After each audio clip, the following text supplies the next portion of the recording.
സമയം എന്ന് പറയുന്നത് 4:40 എനിക്കപ്പോൾ കണ്ണൂരിൽ പോകണം. അപ്പോൾ ഞാൻ ചായ കുടിച്ചിട്ട് പോകാനായിട്ട്. ഒരു 3 ചായ.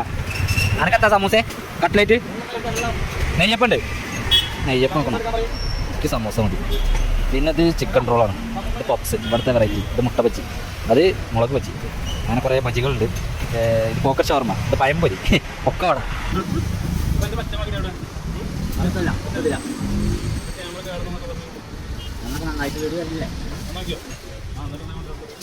ചെങ്ങൈമാരപ്പം ഞാൻ ആ ഒരു കാർ നോക്കാൻ പോകുന്ന ദൗത്യം രാവിലെ ഏറ്റെടുത്തതാണ്. പക്ഷേ ഇതിൽ പോകാൻ സാധിച്ചത് ഈ ഒരു നേരത്താണ്. ഇപ്പോൾ 5:20 5:30 പറഞ്ഞ് പോകാം എന്നാണ് കരുതിയത്.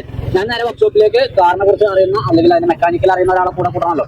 അപ്പോൾ അതിനൊരു മെക്കാനിക്ക്, രാവിലെ പോയ മെക്കാനിക്ക് തന്നെയാണ് നമ്മുടെ കൂടെ ഉള്ളത്. വേറെ ഒരുപാട് പേരെ ഞാൻ നോക്കി, പക്ഷേ ഇതൊന്നും നടന്നില്ല. വേണ്ട, നമുക്ക് എഴുതാൻ പോരാന്ന് പറഞ്ഞാൽ നേരത്തെ തന്നെ അതിന് നേരത്തെ പോകാൻ വേണ്ടി പറ്റും, അല്ലെങ്കിൽ ഇതിനേക്കാൾ നേരത്തെ പോകാൻ വേണ്ടി പറ്റുമെന്ന് കരുതിയിട്ടാണ് നമ്മൾ ബാക്കിയുള്ളവർ നോക്കിയത്. പക്ഷേ പറ്റില്ല. നമ്മൾ നേരെ കരുവാരകുണ്ടിലേക്ക് പോകുന്നു. ഇവിടെ ഏതാണ്ട് 10-20-21 കിലോമീറ്റർ ഉണ്ടാവാൻ സാധ്യത എത്ര അറിയില്ല. ഞാൻ ഒരുപാടായി കരുവാരകുണ്ട് ട്രിപ്പ് പോയിട്ട്. ആ ഒരു ഊറ്റം കൂടി എനിക്കുണ്ട്. പിന്നെ മാത്രമല്ല, ഇന്ന് കാര്യപ്പെട്ട വലുതൊന്നും കിട്ടിയിട്ടില്ല. എനിക്കിവിടെ 7 മണിയാകുമ്പോഴേക്ക് തിരിച്ചെത്തണം.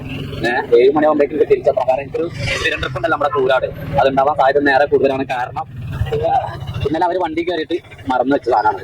അപ്പോൾ ഈ ഹെഡ്സെറ്റിന് വേണ്ടിയിട്ട് എന്തായാലും അവർ പിന്നെ വിളിക്കുന്നുണ്ടാവാം. അപ്പോൾ ആ നേരത്തെ മോട് വേണം. അത് കിട്ടിയാൽ അതൊരു 200 രൂപ ട്രിപ്പാണ്. അതൊക്കെ വേണ്ടല്ലോ.